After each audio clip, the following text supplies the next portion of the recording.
Has a huge scandal just been uncovered in the Silver Institute's annual report? Well, we'll find out in this video as we explore.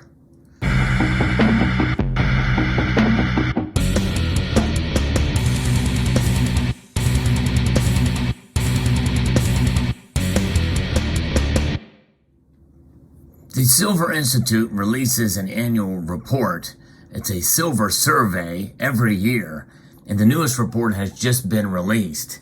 And in that report, there is some language in there that has some people scratching their heads. One particular person is very much bothered by this language.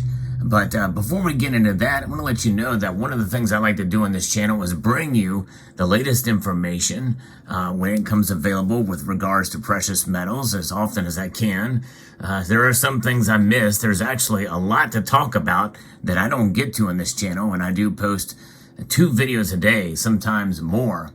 But nonetheless, what I like to do is bring you the information in a balanced point of view. I do like to look at the nuance in things, and I think when you do that, you can still maintain, your viewpoint, and I certainly encourage discussion on this topic and others. And this is a topic worthy of discussion, and it's also a topic that will probably invoke very strong emotions and opinions by you. And I want you to feel free here to post what your thoughts are about this topic in the comment section below. But also want to encourage you to press that thumbs up button. It does help the algorithm, and share the video as well too, because I kind of want to get the word out about silver, and also want to try to be as realistic about the metal. Why? Because I believe the metal, by its very nature, by the very physical properties of the metal, that is a very good selling point. In fact, that's why I've always said that silver, in a sense, sells itself.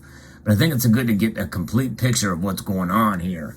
Now, a friend of mine sent me a link to an article from a Silver Phoenix 500, and it's kind of ironic because I saw another article that I was going to do a video on that kind of changed the shift in focus here, but it's kind of interesting how they both are relatable here. And this is a piece that has been written by Ted Butler. For those of you who don't know, Ted Butler has done a lot of research and has very strong opinions. I don't know that I fully agree with his opinions on silver manipulation, but nonetheless, that's what the subject of this is. Did the Silver Institute essentially uncover it and admit to it and confess that it was going on in this report? He seems to think so. Let's see what he's got to say here. The survey talks about a massive deficit and mining plus recycling, which is the total supply, and sharply increased demand growth of 18%, or 186 million ounces, resulting in the highest silver deficit in modern times of 237 million ounces. The survey then goes on to try to explain that despite the axiom of the law of supply and demand, that more demand than supply by a large margin must result in higher prices. That silver prices were lower on average over the year 2022 than the year before. The Silver Institute's metal-focused pithy explanation for something that should be impossible under the free law of supply and demand, namely prices moving lower when demand is greater than supply, was due to institutional activity. That is the direct quote. That is the language that is in the report. Essentially, he's saying that this institutional activity sounds a lot more dignified and proper than does blatant price manipulation. So that is the confession, is the interpretation of that phrasing, those 2 words, institutional activity, as price manipulation. So Mr. Butler goes on to say, the fact is that the only possible explanation for there being a much greater demand than supply and prices falling, as the Silver Institute is reporting, is if someone is monkeying with the price. Monkeying with prices is a bland term for what the collusive COMEX commercials do for a living. I guess price manipulation is a term to be avoided at all costs in these reports, despite the fact that all the data in the survey point to that inescapable conclusion. But does it? Now, he says here that he's not going to go into a ramble about the COMEX silver and gold manipulation. And he says, by this time, you either see it or you don't. Well, unless we see the information, the actual information that is inescapable, that shows that that's exactly what's going on, I don't know that many people really know that that's what's going on, because he's talking about it as if it's suppression. And we know there's manipulation going on. JP Morgan was involved in it. I've done many videos talking about that, but manipulation can alter the price in the upwards direction as well. But he goes on to say, thanks to the undeniable facts published by those that obviously refuse to see that silver is manipulated in price, it doesn't matter much any longer who sees the manipulation or not. That's because the unalterable facts or effects of what a long-term price manipulation, and then he's more specific for the first time in this piece, he says suppression in silver has wrought is far more important than who sees it or not. The reason the Silver Institute is reporting a gaping deficit in silver and flat production growth for more than a decade is precisely because prices have been artificially suppressed and manipulated over this time. Which means if he's saying that manipulated separate from suppression means that the manipulation can work to the upside too. We saw examples of that in the case against the JP Morgan and the precious metals trading desk individuals who were found guilty. So nonetheless, this is where his stance is on it. He says it's cut and dry. This is proof that it's going on and that the Silver Institute has admitted to it. But have they really done that? And this is back to the piece that I found. Professional investors waking up to these record silver deficits. Professional investors is what's talking about here from this article, this Australian piece from stockhead.com. As precious metals bull, silver's record-breaking performance in 2022 makes for a great reading. Demand rose by 18% to a new high of 1,242 million ounces. Meanwhile, limited organic growth, project delays, and disruptions resulted in a 0.6% fall in mine production in 2022. This led to the silver market posting what may have been the largest deficit on record. In fact, the deficits in 2021 and 2022 more than offset the cumulative surpluses of the past 11 years. So if that's the case, then what Ted Butler says when we've seen surpluses in silver over the past 11 years means that you have to pretty much do away with this idea of price suppression. You know, price suppression should not have been an issue except for the last 3 years, according to Ted Butler's logic here. So another sizable 100 plus million ounce deficit is expected in 2023 and beyond. So it's hard to turn on substantial additional silver supply, which is often mined alongside other metals. Last year's decline was driven by byproduct output from the lead zinc mines, which was down over 3%, particularly in China and Peru. Perhaps it's partially this massive demand-supply imbalance alongside appetite for risk hedges, which has prompted investors to pour back into the metal in 2023. I think that's part of the reason why we're seeing the solidification of silver's price at around the $25 mark.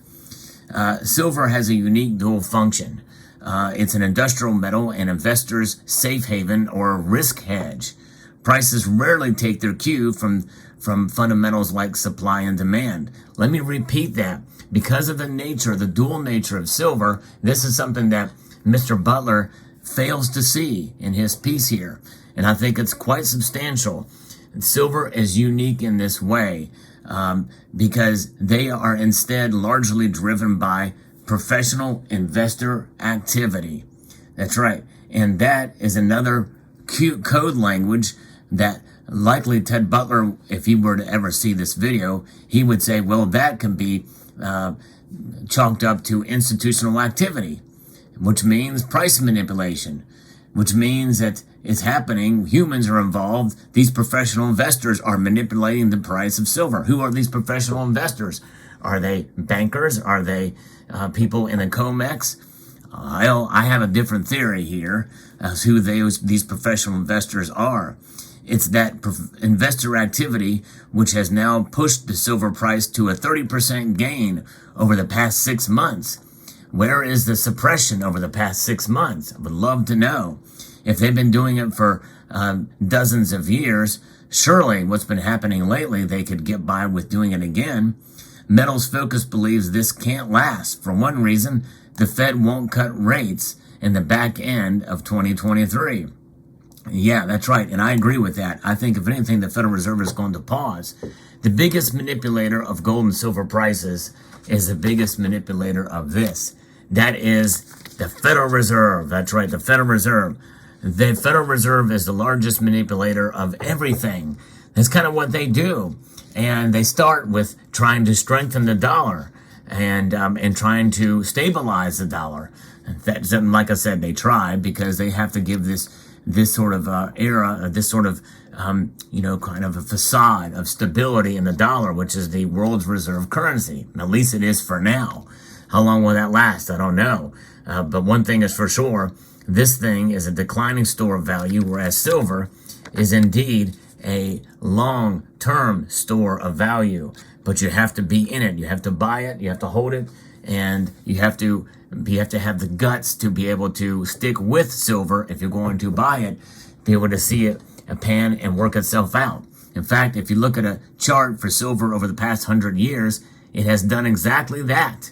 Over the course of the average of all those years, it has defied the dollar. That's right. Silver has defied the dollar and will continue to do that in spite of manipulation. And by the way, I am more open than ever before to price manipulation with silver. We know what happens. I've covered it on this channel. But I believe that there is potentially some suppression by some coordinated buying and selling, especially with high-frequency trades that are done, and that very well could be happening from time to time. But those are blips in the overall grand scheme of the thing in terms of silver's price. I believe the natural market forces are much more powerful in the grand scheme of things. The article continues, in spite of the recent boom in investor demand and the price rally, we believe that institutional investment will lose momentum later this year. That's interesting about what Metals Focus says in this report. Let me read that again. In spite of the recent boom in investor demand and the price rally, we believe the institutional investment will lose momentum later this year. This reflects our view that the current market consensus that the Fed will be forced to cut rates in the second half of 2023 will be proven wrong. A likely equity market correction as a result of corporate earnings could be the trigger, and investors sell off across assets, which will inevitably affect silver as well as gold. All these factors should see silver price eventually suffer from investor liquidations in the second half of the year, driving prices lower. So that is going to be what's going to be happening, is what they see. Now, I don't know that I agree with that assessment per se. It's really kind of hard to say.